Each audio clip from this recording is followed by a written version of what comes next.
Good to see you here, Lucky. I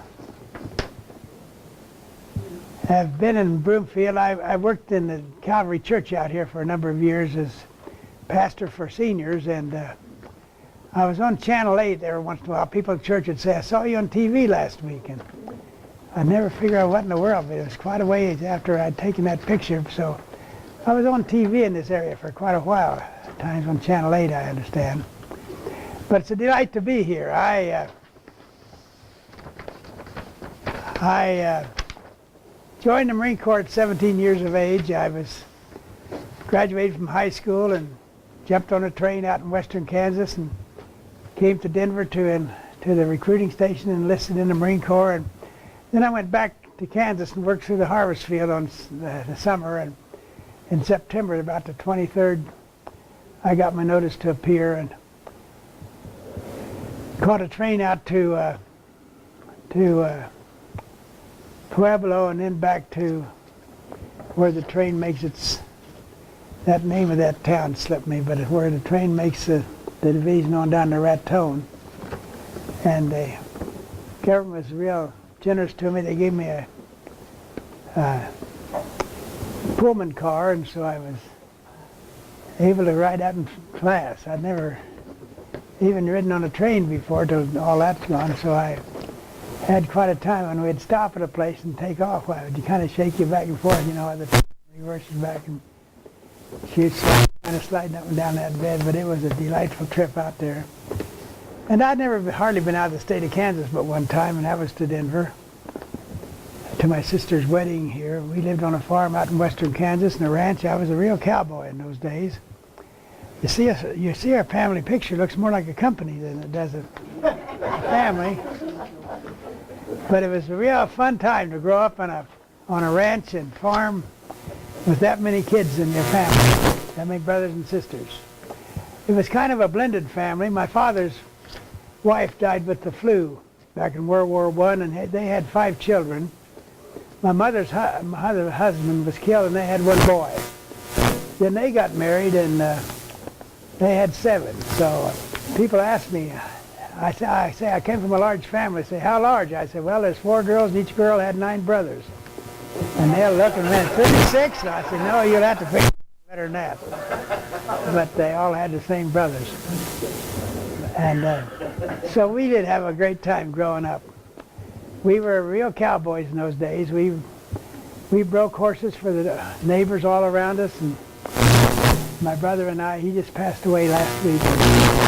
I went back to his funeral out in Kansas. He was living in San Diego, and he raised zebras out there. He never got away from the horses or whatnot, but he raised zebras. Had about 100 head of zebras. He'd sell them, sold several zebras to places in Europe like Germany and Switzerland for $85,000 a piece. There's pretty good profit in those.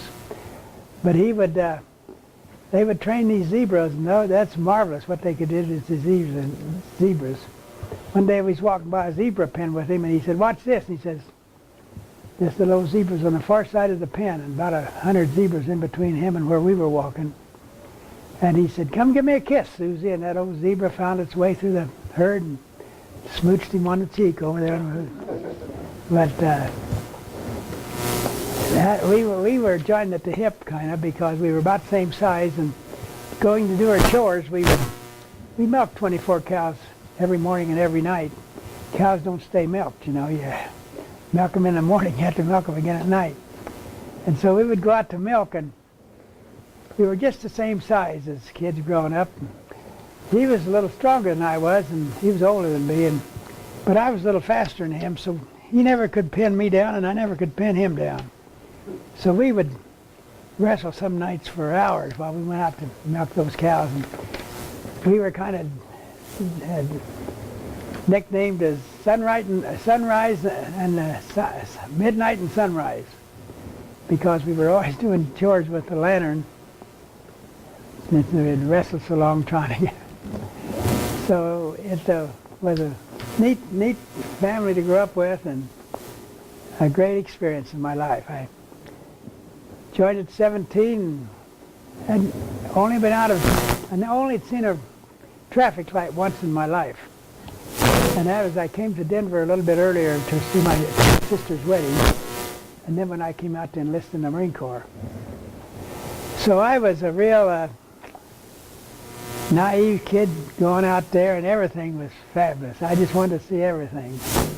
And got up to California, and I was waiting to get a train from the Union Station down at Los Angeles down to San Diego, and there was a group of Marines shipping out somewhere, and they had their rifles stacked out there on the lawn, and they were all just kind of laying around out there. And they saw me kind of meandering along there, and they say, "Where are you going?" I said, "San Diego." And they say, "Recruit depot?" And I said, "Yes." "You'll be sorry." And that's what I heard everywhere we went then from those first days. "You'll be sorry." And I wanted to see the ocean so bad because I'd never seen the ocean, but they had blackouts along there all the time. They had the blinds pulled on the train, and you couldn't even peel it back to peek in there out there, see if you could see something going down there by the coast. Because there's plenty of people that tell you to put that blind back in there. They were all scared of getting shot from a submarine or something else out there in the ocean.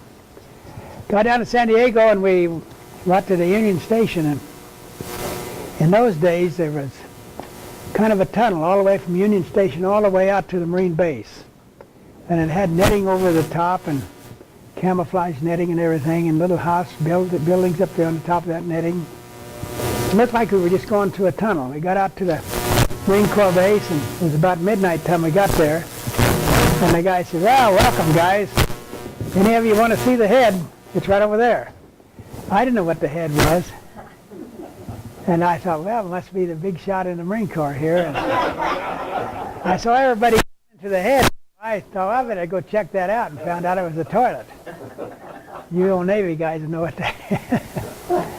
That's what the Marines call the toilet, not the latrine or this or that. It was always the head. So that was kind of my introduction to the outside world. Went in the next day, and everywhere we would go, marching down in civilian clothes to get to the quartermasters to get our gear and everything. Guys would be walking along, "You'll be sorry, you'll be sorry." That just was ringing in our ears all the time. After a few days in boot camp, I began to think, well, maybe these guys have something. They knew something I didn't know about. And so we endured those, I think it was 12 weeks. I can't even remember now how much, but 12 weeks of boot camp. And then I was assigned to a telephone school, and went through telephone school, and every fifth class had to do miss duty. And we were the fifth class, the fifth group to go in that month. And so we had to spend a month on miss duty. And I was sorry on miss duty, because I hated that. We'd have to get up at 4 o'clock in the morning, and that old miss sergeant was a drunken skunk. He really was. He just would really do things to try to push us and aggravate us. And I remember sitting down there with those old big silver pots, and water all over the floor down there, shining those pots on the outside. And I had a friend that joined the Marine Corps same time I did, and he was going to officers training school, and so he was just kind of laying around in a composite platoon, just waiting to get the orders to go back to Quantico to officers training school. And he'd come and peek inside that mess hall at midnight. There I would be shining those pots. He'd sit there and laugh at me. I wanted to go out and pound him in the ground, but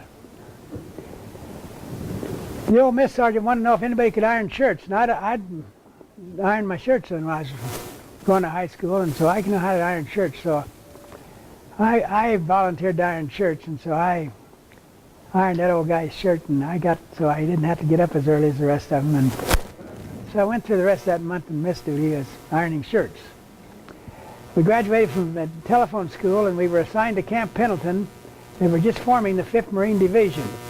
The 5th Marine Division was, they told us, we're forming you to be the spearhead to landing on Japan. And this was our spearhead division we were in. This is the 5th, for the assigned 5th. This is our shoulder patch. And that was what made up the patch. So we knew from the beginning that we were supposed to go into Japan. And Iwo Jima was a they called it a prefect of Tokyo.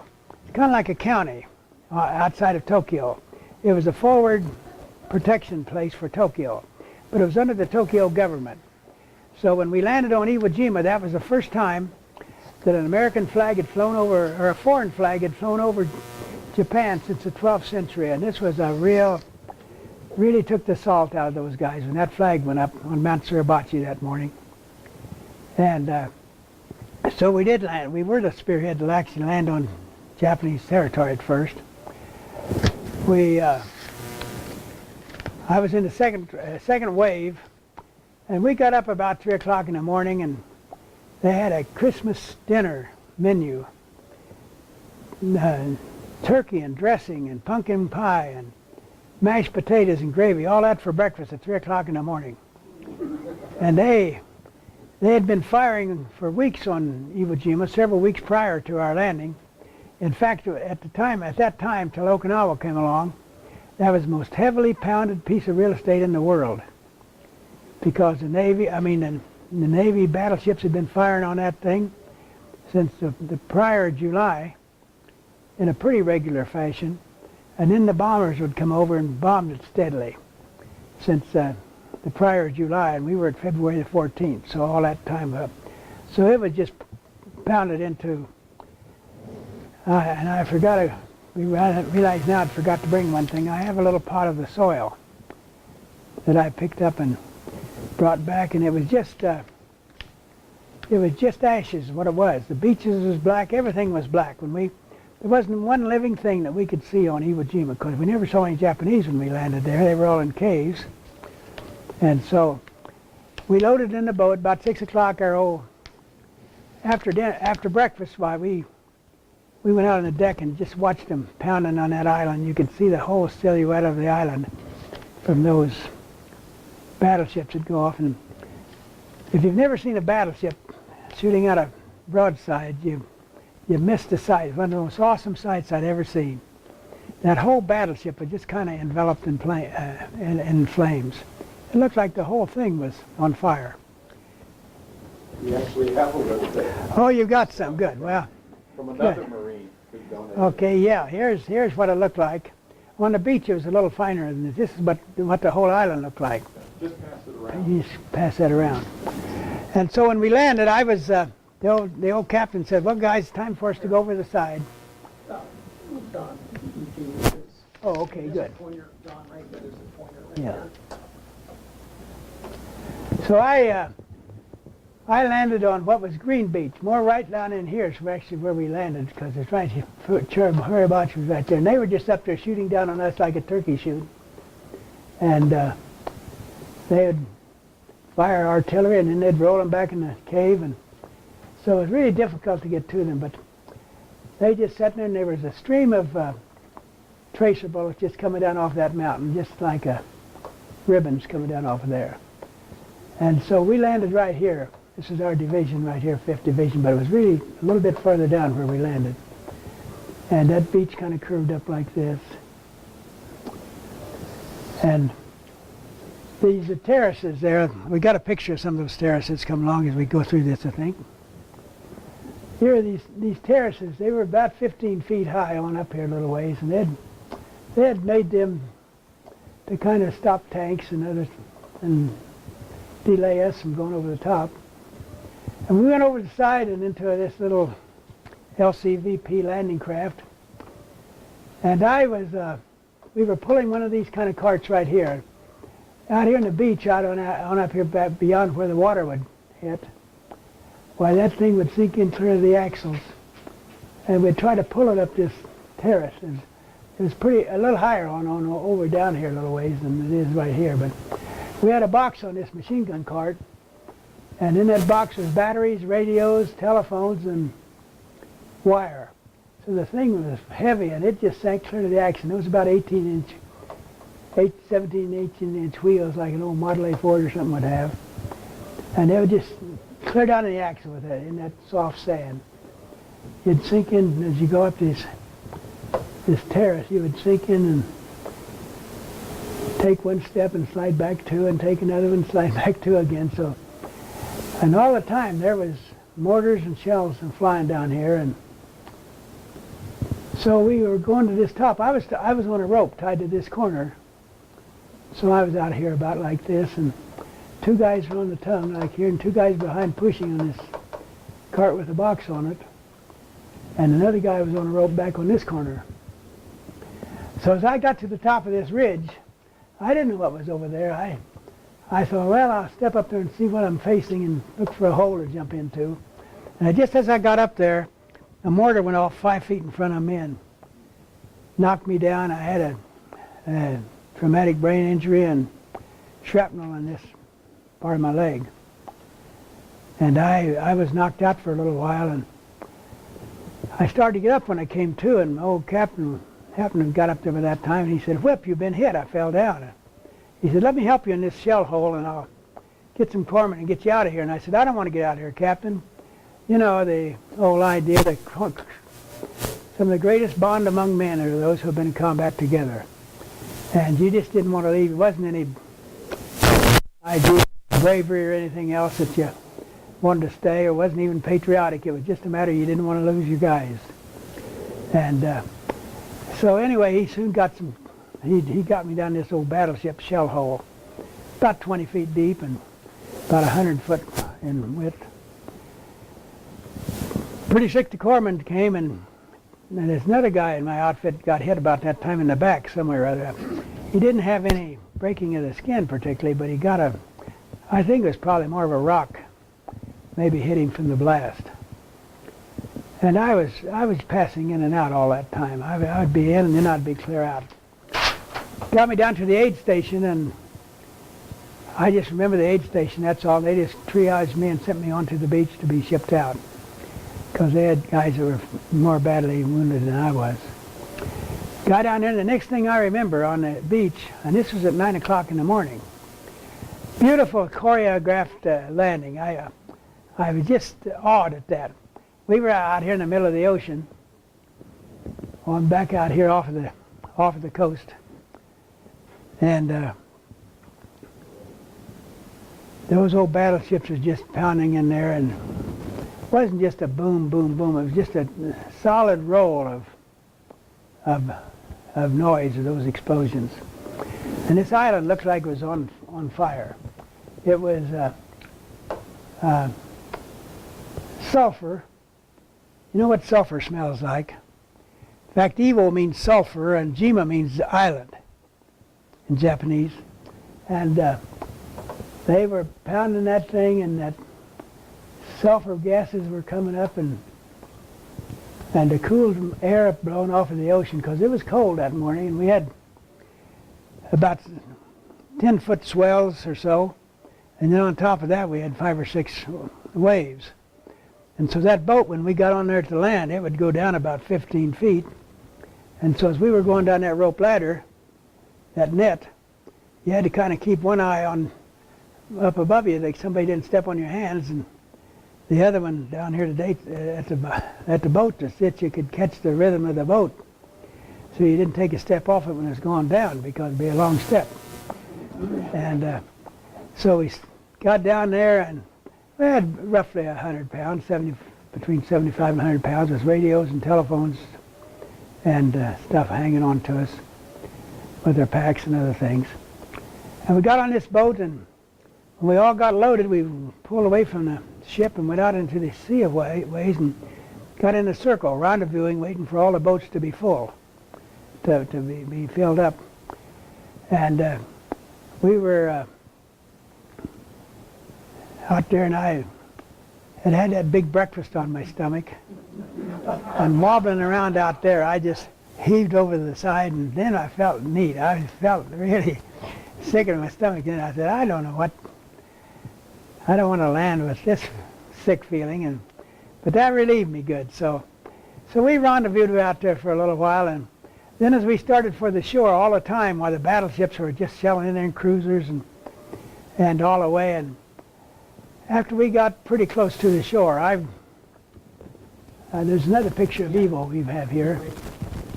Here is kind of like the one we went. It was pretty much of a slant way up here, but there's another one of the island we'll have here. This is Mount Suribachi, and let's have another one of the island itself. Oh, I just have that one map. Oh, okay. Yeah, just- Well, I hit it on this one here. This one right here to have it. Our division took this area in here, and then Don. the 4th was.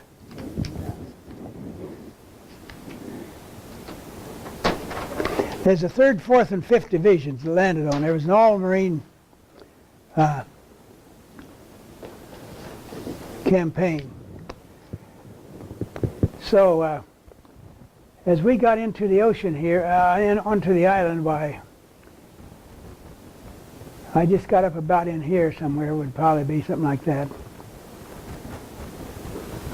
And that's when I got knocked out. And so next thing I remember, I was over here at the aid station. And I don't remember from then on what happened. It was 9 o'clock in the morning, it was H hour. And the first wave went in at 9 o'clock. And so the battleships went up to about 9, almost 5, 3 or 4 minutes till 9. I didn't have a watch, I'm just taking it by estimate. They were firing up until about 2 or 3 minutes before 9. And they just stopped all of a sudden. It was absolutely still. You could hear a pin drop. Next thing that happened, the dive bombers came in off of carriers, and the fighter planes were strafing this whole beach. And the dive bombers were out here just coming in. And we were still coming in, and at 9 o'clock, they'd kind of just vanished on out to go back to the carrier, and the first wave hit. And we were about 2 or 3 minutes behind the first wave. And so I wasn't on the island more than half hour, didn't seem like, till I was being down to the beach to be sent out to a hospital ship. We had 2 regular hospital ships that were filled before noon, and they had a bunch of APAs, that's troop ships, that were being converted into a hospital ship temporarily. And so then we started out, and next thing I know, I woke up and we were down on the beach, and it was getting dark. So it must have been about 6 o'clock. I could see the sun was just setting. We had an air raid from up in Iwo Jima, which is up north, where island about 100 miles north of Iwo Jima, up where George Bush landed off when he shot down from his plane out in the water. And we had this air raid, and so the destroyers come around here and set up a smoke screen all up in here where these ships are all sitting there waiting for us. And so we finally got on this LSM. It was a bigger ship than the LCVP that we landed on. It was a landing ship, mechanized, but they landed to trunks, tanks and caterpillars and big trucks and all the rest. So it was a big flat bottom boat. And that was up there, and they was waiting. They would just carry us up on that boat on a stretcher and just set us on the floor of that boat, the deck of that boat. And we got loaded up and ready to take off, and we finally got off and started out to the first ship, and smoke was so thick you could hardly see your hand in front of your face because they were protecting these ships. We got out to the first ship, and I thought, man, I don't know how these guys see wherever they're going. But that old Navy coxswain, really, these are our heroes, Navy coxswain and Navy corpsmen. Those guys are some of the bravest guys I know, because those coxswains were standing up in the back of that little old landing craft, and boy, the bullets were coming in at them, and they just kept going. And the corpsmen, they're something else. There was 28 Medal of Honors handed out on Iwo, the biggest on any battle in World War II, biggest number on any battle. And a good share of those were to Navy corpsmen. And those guys, they just hear somebody howl or help or corpsman, and those guys would just take off and dodge bullets, and they'd get out there and have to kind of sit up to treat these guys and see what they could do to help them out. One corpsman, I said, I bet you guys must have been felt like you were really shafted when you got in the Navy to have clean sheets to sleep on once in a while at least. And you got in there and they said, you're going with the Marine Corps and you slept in a foxhole instead. And he said, no, we didn't. We considered it a great honor to be in the Marines. And I tell you, we considered it a great honor to have those guys with us because they were really something else. So we got out there at this first ship, and that guy hollered down with a megaphone, "We can't take you, we're full." And so you have to go to another ship. And so we'd go to find another ship and through all that smoke and got to another ship. We went to 6 different ships before we'd find one where we finally landed. We got up to it, and that guy hollered down from the deck, "We can't take you, we're full. You have to move on to another ship." And this old Lieutenant J.G. or whatever it was that was in charge of that boat, he said, "I'm not moving." The captain came on and said, "This is the captain speaking. We can't take you, we're full." He said, "I'm not moving, Captain." I thought, good for you, man. 'Cause the guy for me, he just ignored that captain, said, "I'm not moving." And the captain finally gave in. And he held out for it several times. The captain really got pretty irritated with him, of that boat. And finally they lowered down a big cable with a great big hook on it, and on that hook was 4 small little cables with eyes on the end of them. And they'd hook those, with those smaller cables, there's 4 of them, they'd hook those into the end of the stretchers. And then they'd take us up one with this winch. They tied us on to the stretcher because we were kind of swinging around like this in the air as we went taken up to the air, to the ship. And again, they triaged me and just put me on, sent me to some of the crew's quarters, I think spot it was, just right there on the deck. And I remember, as I look back, I saw this kid in the sack just below where I was. I was in a sack about this far up. And if you're not familiar with how those Navy guys sleep, those old sacks fold up like this on this canvas thing that holds their blankets and pillow. And then they fold down like this, and they don't have much room between the 2 sacks. And this kid underneath me was just about this far underneath him, and he was out. I think he was probably dead because he was such a strange color. His skin was kind of yellowish, brown, blackish, and there wasn't a movement. And I looked, they had a blanket on him, and the blanket went down to the bottom of his torso, and it was just flat from then on. So apparently he lost both legs. Next morning he was gone, so I'm sure he must have died that night. And I wanted, they had a burial at sea the next morning, so I wanted to get up and honor these guys, and because all of them were just kids, just 17, 16, 17 years old. Gotten their parents' permission, some of them, others just lied about their age and slipped in. And the next morning I had his burial at sea, and so I got up and went out there and watched them. And that was one of the loneliest times I've spent in my life, watching those kids being buried. The chaplain would say a prayer and read a little scripture and play the taps, and they would let these bodies slide down that board into the sea. I thought, what a lonely way to die. 10,000 miles from home, no family, no loved ones, all alone. And they went into the water, and only God knew where they were. And I just stood there, and just the old tears I remember streaming down my face as I thought, what a pity to die like this. And all those kids were, the average age was just over 17, just turned 18, most of them, but several of them were 17 years old. And so I watched this burial at sea for a while, and after that was over with, I turned around, and there's another guy from my outfit that I recognized. And I said to him, "Hi," whatever I can't remember who it was now. And just as he said to me, I was saying to him, we got to get off this ship somewhere or other. And we know there's no way getting off because there wasn't a single landing craft on that boat. We couldn't see anything. And finally, as we kind of hobbled around there a little bit, we saw a little boat up in the bow of the ship. And we went up there, and we hobbled up there, and there's a sailor up there kind of getting it prepped up a little bit. And we walked up there and said to that sailor, "You going ashore?" And while we were going up there, the captain came on and said, "We're going to leave for Guam tomorrow before noon. And we got a lot of guys who are in bad shape. They need a hospital badly." And I turned to him, and he was saying the same thing to me again. "We've got to get off this ship." And I didn't know how we could ever get off. We got up and this kid said, yeah, I'm going to shore tomorrow morning. When I asked him if he's going ashore, I said, could we ride with you? And he said, better get different clothes than that on, because we just had on Navy pajamas by that time.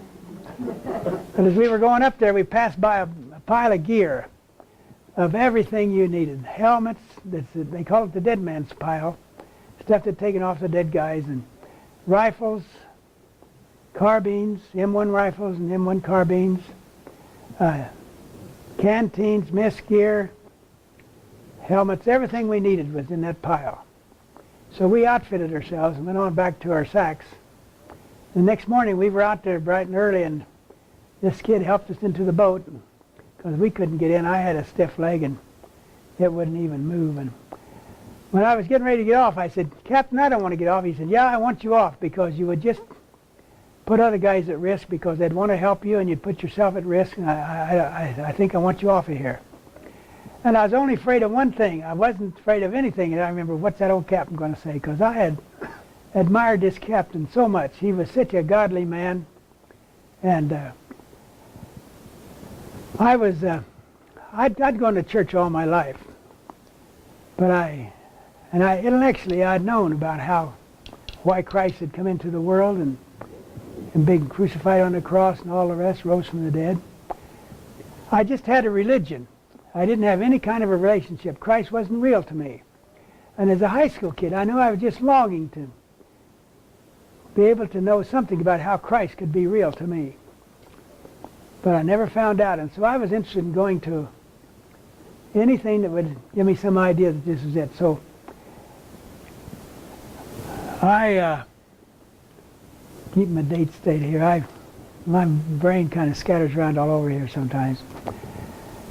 My father, when I left on a furlough just before I went overseas, he had been harvesting most of the time, and I didn't get to see him very much. So that Sunday, he didn't work on that Sunday, and he was a good man, but he never went to church. My mom would always take us to church, and we went from the time I was big enough to walk to church every Sunday.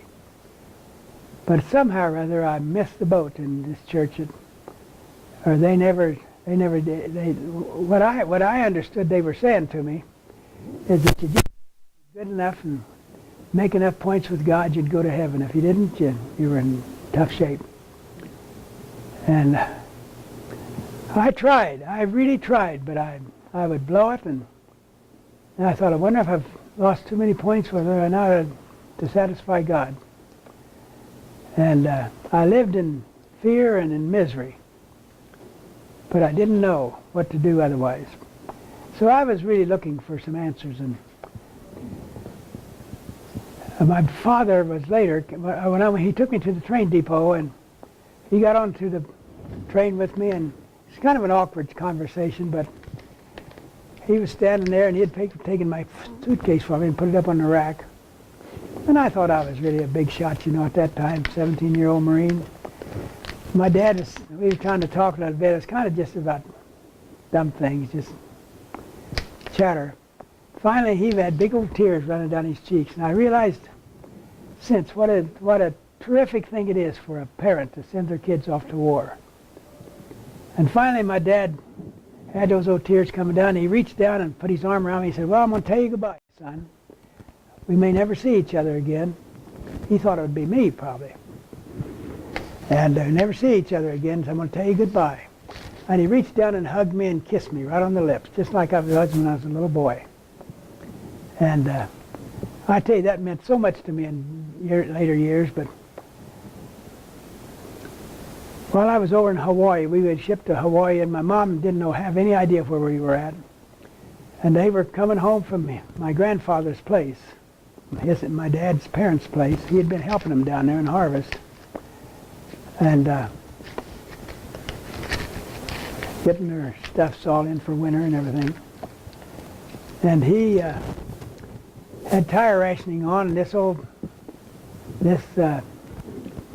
car he had, and he was driving down the road coming back home, and the tire blew out in the front, and the tread and that webbing wrapped around the front axle, and it just like welded that tire onto that wheel. And thing. He took all the screws off and he couldn't budge it. So he was squatted down there, and it was nighttime. My mom was holding a flashlight for him, and he, the other side of the road that he should have been on was all clear, and there's a guy coming down from the other direction, and he saw the lights on there and the activity around out there with the flashlight, and this guy had been drinking, and he was confused, and my mom looked up and said, "Dad, that guy's coming down on our side." And she just fell back in the ditch, and he had to almost run in the ditch to miss him, but the other side was all clear, but he just was confused and didn't know what to do, and hooked my dad. He couldn't get up from out of underneath that fender and get to his feet in time and get out, and he hooked that car on my dad and dragged him underneath the car for about a quarter of a mile. He finally got stopped, and he was so shaken up and drunk he couldn't get out of the car, and my mom and little brother went down and dragged my dad out from underneath the car. She sent me a telegram that night, and after he died, and he lived for about 10 hours, and a letter, but I never got it. Never arrived. She sent it through the Red Cross to be sure I would get it, but I never got it. And so 2.5 months later, I got a letter from my aunt, and she said, "I'm so sorry to hear about your dad. That's so sad." And that's all she said. She naturally thought I knew about it. My mom had no idea where I was at, and she was waiting to hear from me, and they even put the funeral off one day, thinking maybe I was on my way.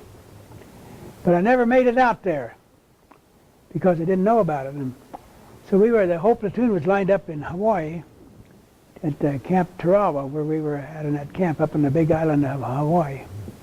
Our whole platoon was lined up out there to go to evening chow. And the first sergeant came out and he said, "Whipple, I need to see you in my tent." I was a good Marine. I never got in trouble. I was on time coming back from Liberty and all that stuff. And I was wondering, why is he calling me? And all the guys knew that, and they were all wondering, why he's calling Whipple in? He never gets called in. So he got in and he picked up that telegram from my mom, or I'd sent a telegram in the meanwhile back to my mom, what happened to Dad? And she'd return another telegram to me, and he picked up that telegram, and she said Dad was killed in August 38th or 34th or something like that. 31st is my birthday. And by the way, I'm going to be doing a George Bush. I'm going to jump out of an airplane out here at the air show on the 29th of August. It's all set up. I'm ready to go. We're going to open the air show to celebrate 90 years that God, I'll be 90, celebrate 90 years of the graciousness of God to my life. I didn't want to just go out to dinner sometime or something like that. I wanted to have it something special. So I sidetracked just a minute. I went out there to Colonel Wilhite. Some of you maybe have read that name. He was an Air Force colonel, and he had an old MiG-17 that he flew around. He bought, and he'd fly that around at the air shows. And he worked for United Airlines, and he'd come home from a flight with United Airlines, and he'd buzz to that airport and take that old MiG-17 out and spin around a while. And he had two little acrobatic planes, and he would fly one of those right after he'd got off after duty on a United Airlines. But I knew his wife. She'd invited me to speak at the Veterans Tent out there several years in a row. And when he died, she called me and said, "Don, the colonel has died, and I want you to come to the memorial, if you would." And so I went out there, and I thought, some of these guys ought to know where you could make contact with a jumping outfit. So I saw these guys standing there. There's some of them pilots I recognized, and one other guy there in a suit that I knew, because that was B. Wilhite's, who was the wife of this colonel. And B was the one that always booked me to speak out there, and I knew B quite well. And so she had introduced me to this president of the air show. And I said to these guys, I went over there, I said, "I'm probably asking the wrong crew about what I want to know, but maybe you can help me out. I know you guys don't want to jump out of a perfectly good airplane as pilots, but maybe you can tell me some directions where I can find an airplane and an outfit that gives these jumps, and I can get jumping." They looked at each other and said, "Well, I think Longmont would be the place to go, probably." And the president of the air show was standing there, and he knew my name even. He said, "Don, when's your birthday?" I said, "August 31st. And he said, why don't you put it back a week and jump at the air show? So I'm going to be the opening event in the air show. You have to come and celebrate my 90th birthday with me. So they've got it all worked out, and I said to him, I wouldn't mind doing that. He said, would you mind jumping at the air show? I said, I wouldn't mind doing it if it cut the cost of my jumping cost down with their exposure in the air show. They ought to be able to take a little discount off of that. He said, we'll work that out. No problem. Let's go for it. And he said, this will be a good headline for our publications here. He said, 90-year-old Iwo Jima Purple Heart Marine celebrating his birthday by jumping out at the air show or something like it. So he said, that would be great. So we'll work that out. And a few days later he called me and said, we got it all worked out. Same guy that you're jumping tandem with is the same guy that jumped with President Bush. I don't know how they got a hold of that guy, but I felt good about that. I thought, they really checked that guy out pretty good. So that's the way it's going to be working now. Don, we definitely want to get that information from you. So we can watch you. So I know you have another appointment, so could you maybe kind of get back and Okay. tell us about the time in Nagasaki? Okay, well anyway, I go back to the shipping out, and we went back to Iwo then, and there's no lieutenant colonel retired here in town. He said, he introduced me to a lot of places that I would not be into otherwise, but he always introduced me. He said, I don't know whether this guy's a gung-ho Marine or just crazy. I said, he had a ticket out of there and he went back in. I said, no, Colonel, I just did what any teenager would do. I just didn't want to be separated from our guys and be sitting back in Guam under a palm tree drinking orange juice under a palm tree while you guys were out here in Iwo Jima, and I was missing the whole show. So as a praise the Lord to that, and I want to give credit to God. I told this air show guy, I'm jumping for Jesus because I want to give God the glory, and I wanted to have something more than just a dinner out somewhere. I wanted to be where I had to have a little bit of test in my own life what I was doing and make it special to the glory of God for how He's taken care of me over all these years.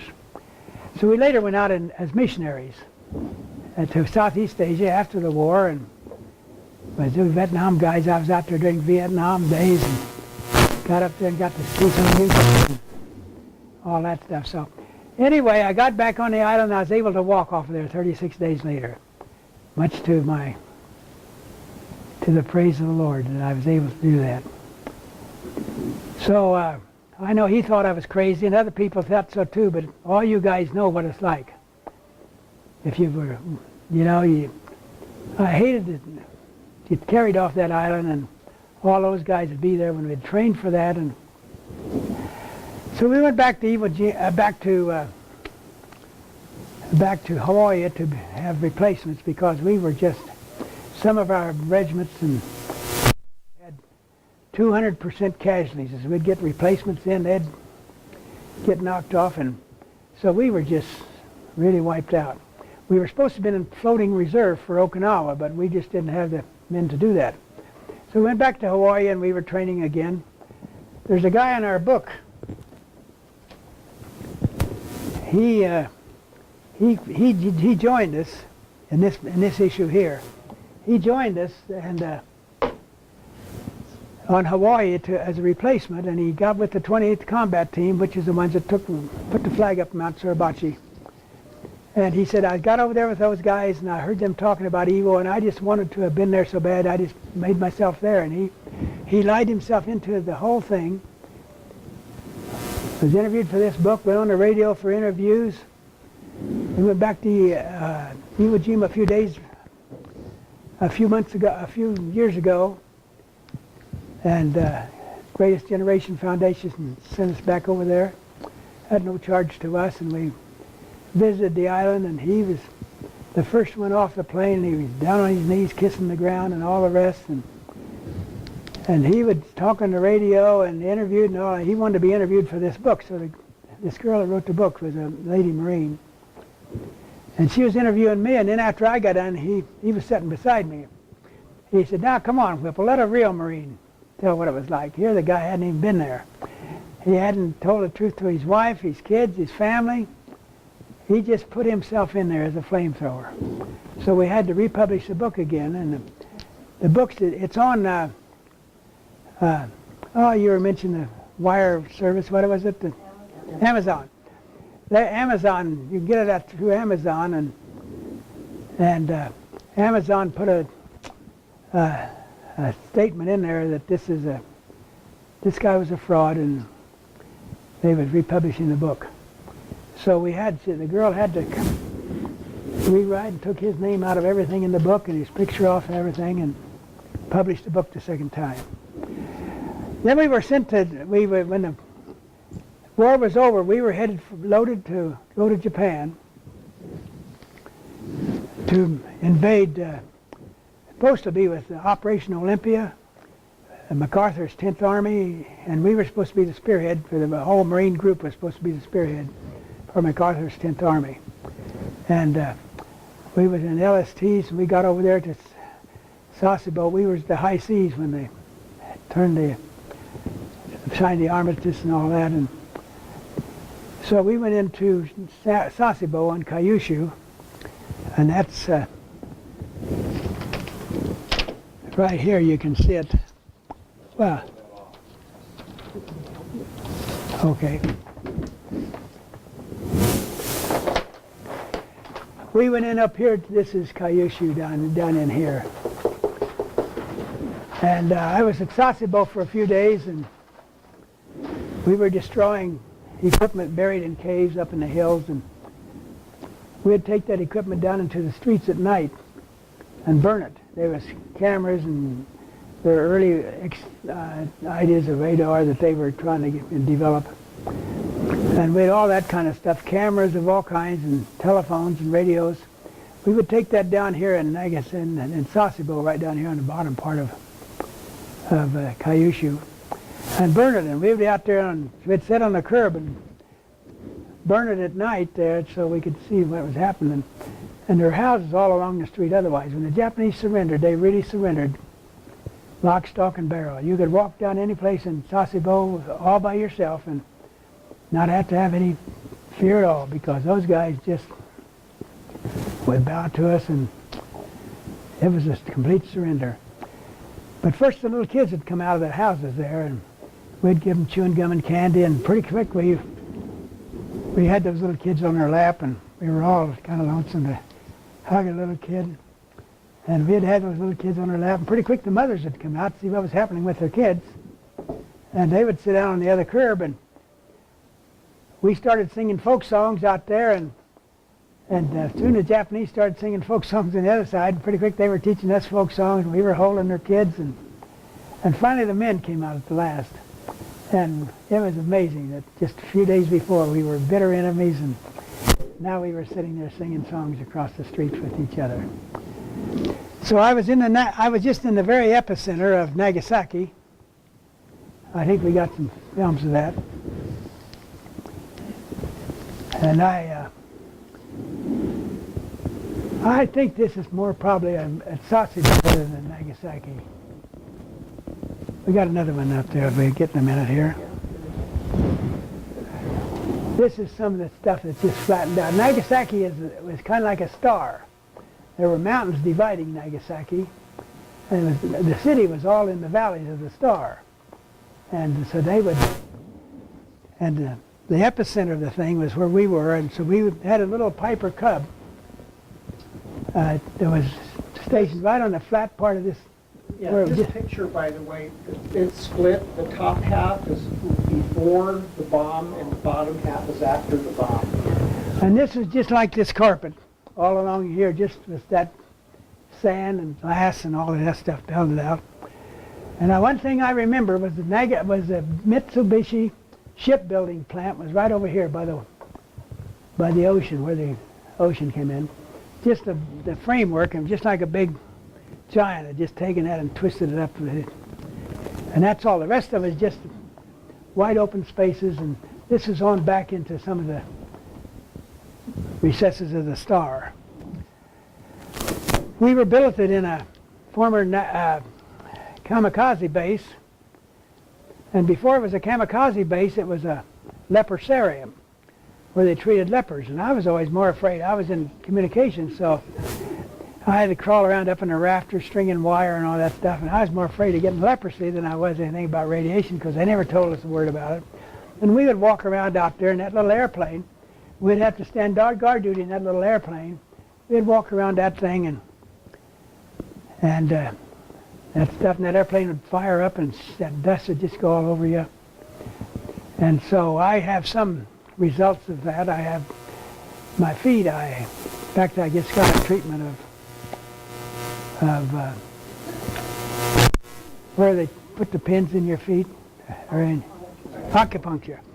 Just this past week I got some acupuncture because I got neuropathy in my feet. The nerves are all burned out of my feet.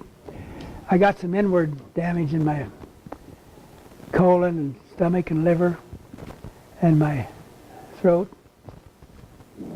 So God's been good to me. I've been through 90 years now, so I guess. And I'll close with this. I'm sorry, I have a funeral that I'm supposed to go to of some very close friends that I just really ought to go to. But it slipped me what I was going to say. I'm sorry, some days I'm a zombie.